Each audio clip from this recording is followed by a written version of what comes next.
নমস্কার সুধীজন, আমি মৃত্তিকা আবার এসে হাজির মৃত্তিকা নাথ চ্যানেলে। বন্ধুরা, আজ আমার একটি প্রশ্ন আছে। সেটি হলো যে ছাত্রছাত্রীরা সারা বছর পড়াশোনা করে পরীক্ষায় বসে তারা পাশ করলে নতুন ক্লাসে ওঠে এবং ফেল করলে তারা ক্লাসে উঠতে পারে না। তো প্রশ্নটা আমার এইরকম যে নেতা মন্ত্রী যারা, তাদেরও কি পরীক্ষায় বসতে হয়? বন্ধুরা, ছাত্রছাত্রীদের অনেক রকমের বিষয় থাকে, যেমন ইতিহাস, ভূগোল, বাংলা, ইংরাজি, বিজ্ঞান, অঙ্ক, বিভিন্ন বিষয় থাকে। সে বিভিন্ন বিষয়ের উপরে তাদের পড়াশোনা করতে হয়, সঠিক জ্ঞান লাভ করতে হয়। তারপর গিয়ে তারা পরীক্ষায় বসে সেই পরীক্ষায় তারা যদি পাশ করতে পারে তবে তারা উচ্চতর ক্লাসে যেতে পারে। ঠিক তেমনি নেতা মন্ত্রীদেরও কিন্তু অনেক বিষয় আছে, অনেক বিষয়। সেই বিষয়গুলো কি? সেই বিষয়গুলি শিক্ষা, স্বাস্থ্য, জীবিকা, যোগাযোগ ব্যবস্থা এবং নিরাপত্তা। এই রকমের বিষয় নেতা মন্ত্রীদেরও থাকে। ছাত্রছাত্রীদের ক্ষেত্রে যেরকম স্পষ্ট করে উল্লেখ করা থাকে যে তাদেরকে এই বিষয়ের উপরে পড়াশোনা করতে হবে, নেতা মন্ত্রীদের ক্ষেত্রে সেরকম স্পষ্টতা না থাকলেও এই বিষয়গুলোই কিন্তু আসল বিষয়।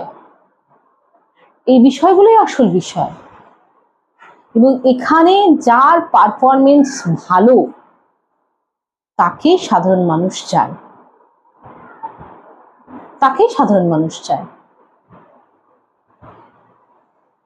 সত্যি বলছে, এটা সাধারণ মানুষ, সাধারণ সুস্থ মানুষ। কারণ মানুষও আবার বহু প্রকার। আমি একজন সাধারণ সুস্থ স্বাভাবিক মানুষের কথা বলছি। ধরুন, এমনও অনেক মানুষ আছে যাকে ভোটের আগের দিন তার হাতে 100 টাকা গুঁজে দিলে হয়তো সে একটা ভোট কোন একটি পার্টিকুলার দলকে দিয়ে দেবে। আমি তাদের কথা বলছি না, আমি সেই সব ভোটারদের কথা বলছি না। আমি বলতে চাইছি যে একজন সাধারণ সুস্থ নাগরিকের কথা। তারা সত্যি কিন্তু কোনো ভাতা চায় না, না লক্ষ্মীর ভান্ডার চায়, না যুব সাথী চায়, না ইমাম ভাতা চায়, না চায় ক্লাবগুলি ভাতা পাক। তারা ভাতা চায় না, কারণ এই ভাতাটা কোনো সুষ্ঠু আয়ের সূত্র হতে পারে না। লক্ষ্মীর ভান্ডারে কত টাকা দেয়? তাতে একজন শিক্ষিত মহিলার কি হতে পারে, কি চলতে পারে? একটা যুব সাথীতে যা টাকা পাওয়া যায় তাতে একজন শিক্ষিত মানুষের কতদিন চলবে, কতক্ষণ চলবে? সাধারণ মানুষ কি চায় সেটা তো বুঝতে হবে। সাধারণ মানুষ চায় বেসরকারি স্কুলের মতন সরকারি স্কুল, মানে সরকারি স্কুলে বেসরকারি স্কুলের পরিষেবা চায়, সরকারি হাসপাতালে বেসরকারি হাসপাতালের পরিষেবা চায়। সাধারণ মানুষ চায় যে ডাক্তার অভয়াকে যারা ধর্ষণ করলো তাদের সর্বজনসমক্ষে শাস্তি হোক, সেগুলি ধামাচাপা না পড়ুক। সাধারণ মানুষ চায় যারা যোগ্য চাকরি প্রার্থী তাদেরই চাকরি হোক, যোগ্য অযোগ্য মিলেমিশে একাকার না হোক।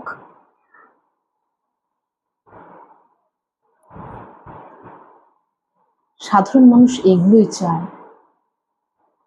নিরাপত্তা চায়, সুন্দর ঝকঝকে পরিষ্কার পরিচ্ছন্ন রাস্তাঘাট চায়, এটাই চায়। কোনো ধর্মকে মাথায় তুলতে হবে না, কোনো ধর্মকে পায়ে ফেলতে হবে না। ধর্ম নিয়ে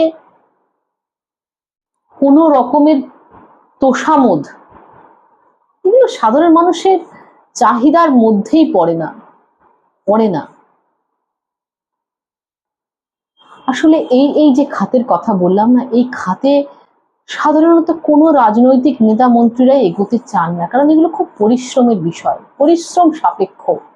এগুলি ওই 5 বছর ধরে করে যেতে গেলে না, মানে আরাম আয়াস সেগুলো হয় না, অনেক খাটনি খাটতে হয়। আর যে সমস্ত ছাত্রছাত্রীরা সারা বছর ঠিকমতো পড়াশোনা করে না, তারা দেখবেন পরীক্ষার আগে ফন্দি ফিকির খোঁজে। তো রাজনেতাদের ক্ষেত্রে কি এই ধর্ণা মঞ্চ ওই রকমই কোনো ফন্দি ফিকির? আমি প্রশ্ন করছি, আমি কিছু বলছি না, এটা আমার মনে প্রশ্ন জাগছে যে এটা কি ওই রকমেরই কোনো ফন্দি ফিকির, যে আমি জানি যে আমার পারফরমেন্স ভালো নয়, পরীক্ষার ফোবিয়া আমার মধ্যে কাজ করছে, কিন্তু পরীক্ষা তো বসতেই হবে। তো এটা কি সেরকম ধরনেরই ফন্দি ফিকির?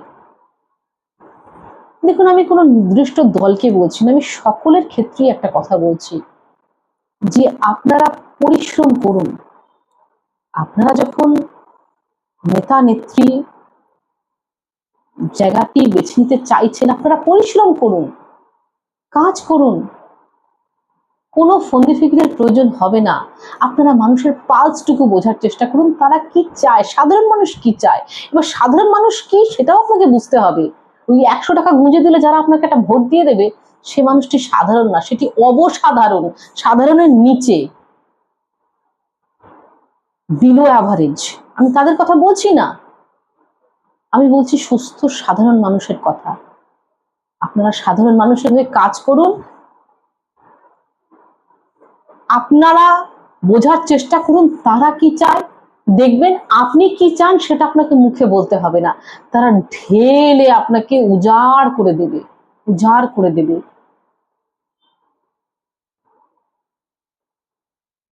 প্রতিযোগিতা, এটা ডেফিনেটলি প্রতিযোগিতা, আপনাদের অপোনেন্ট আছে, কিন্তু অপোনেন্ট আছে বলে দিন রাত অপোনেন্টকে ছোট করতে হবে? এটা সব দলকেই বলছি। মানে রাজনৈতিক দলগুলির একটি বৈশিষ্ট্য থাকে যে তারা চেষ্টা করে যে অপোনেন্টকে খাটো করে দিতে। অপোনেন্ট খাটো হয়ে গেলে আমি বড় হয়ে যাব। একটু উল্টোটা চেষ্টা করুন না, নিজেকে বড় করুন, অনেক বড় করুন, দেখবেন অপোনেন্ট খাটো হয়ে গেছে। ধর্ণা মঞ্চ যখন করলেন, তখন সেই ধর্ণা মঞ্চে যখন শিক্ষকেরা এলো আপনার সঙ্গে দেখা করতে, তখন যদি আপনি তাদেরও সাথে একটু কথা বলতেন, তাদের মনের কথাটা একটু শুনতেন, তাতে সাধারণ মানুষ খুশি হতো। আপনি আপনার মনের দুঃখ নিয়ে ধর্নায় বসেছেন, তারাও তো তাদের মনের দুঃখ নিয়ে আপনার কাছে গিয়েছে, একটু তাদের কথা শুনে নিলে কি ক্ষতি হতো বলুন তো? কি ক্ষতি হতো? বন্ধুরা, এই ছিল আমার আজকের ভিডিওটি কেমন লাগলো অবশ্যই জানাবেন। বন্ধুরা, আপনারা অনেকেই ভিডিও দেখছেন কিন্তু সাবস্ক্রাইব করছেন না। আপনার একটি সাবস্ক্রাইব, একটি লাইক আমাকে অনুপ্রাণিত করবে আরো ভিডিও বানানোর জন্যে। আর এই ভিডিও বানাতে কিন্তু বেশ পরিশ্রম হয় বন্ধুরা। তো আমি আজকে মুখ ফুটেই আপনাদেরকে বলছি যে আপনারা এগুলি করবেন, পাশে থাকুন, সঙ্গে থাকুন এবং সবাই ভালো থাকবেন। নমস্কার।